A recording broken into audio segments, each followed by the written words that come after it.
got milk scholarship event, and all of a sudden I realized that I was the motivational speaker. So that was my crash course in doing this. Every other time I've done it, it's just been Q&A, which is easy because then you answer questions.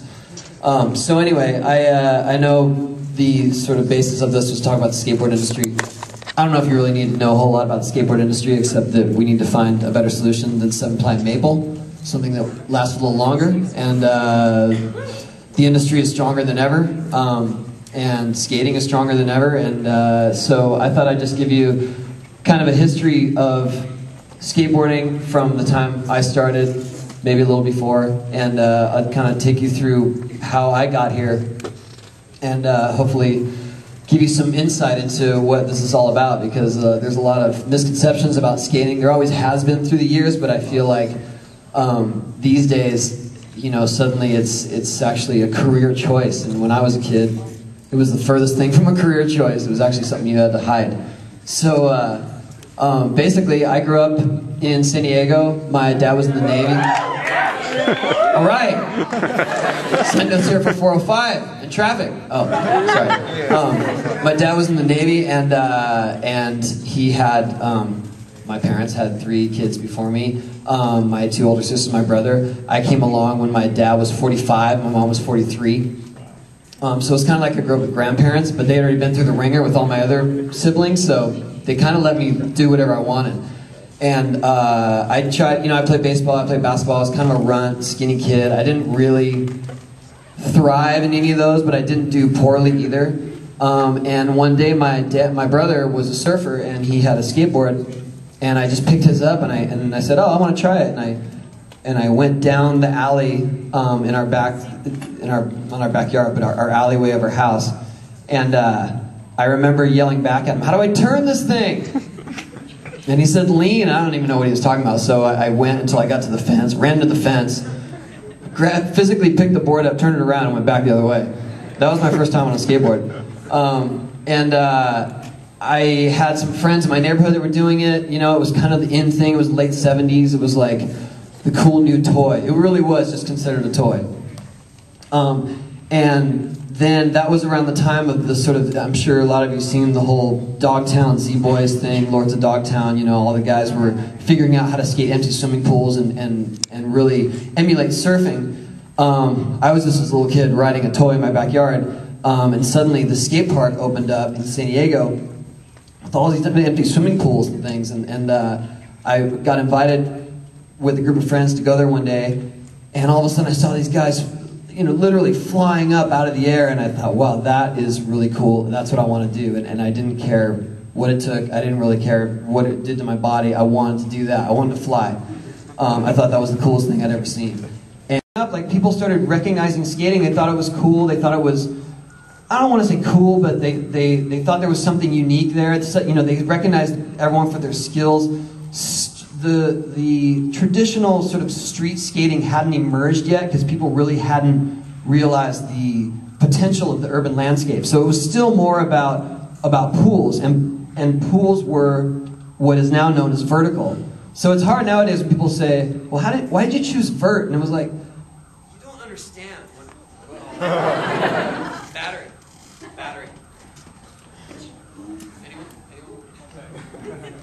Was I blowing it up or something? To sum it up, if you either skated vert, you either skated pools when I was young, or you skated freestyle. And freestyle was just dancing around on the flat, not kickflips or anything. I'm talking about like literally like dancing around and doing handstands and stuff. And those guys were such dorks. They didn't want to be known as a freestyler. So you were a vert skater. Vert guys were gnarly. They risked their lives. You know, they did hand plants and flips, and that's what I wanted to do. So that's kind of the synopsis of why I chose vert, because I didn't want to be a nerd. Although Rodney Mullen, who is widely known as one of the most innovative skaters, back then was a freestyler and was considered a nerd. But we thought he was amazing, so he got a pass because he was so good. Yeah, we're not there yet. Basically,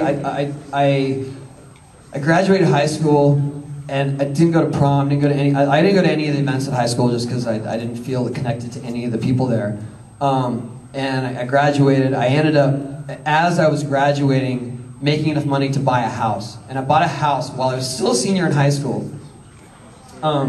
So my last few months of high school, I had my own place, which was a real challenge to stay focused, to get to school on time even.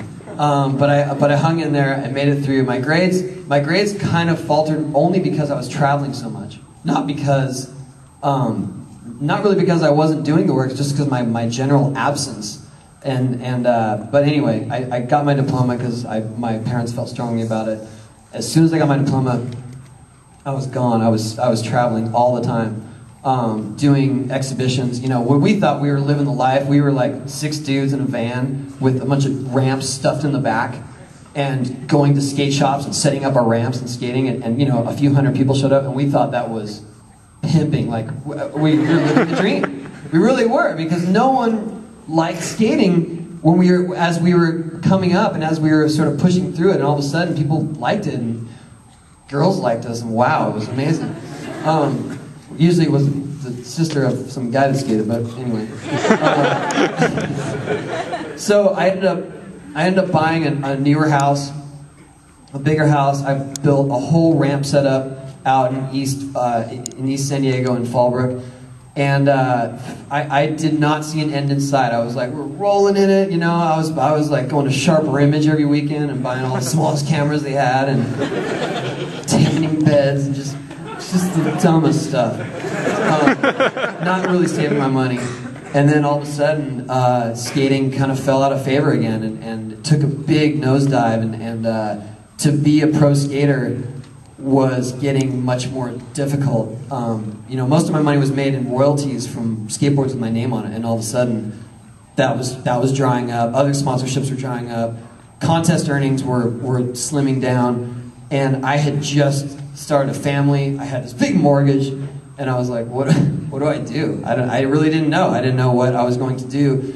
I ended up borrowing money from my parents to buy a video editing system, because a lot of people were editing videos, and I knew how to use computers, and I thought, okay, I'll do this for the people in the skate industry that I know, and maybe that'll parlay into other clients, so to speak.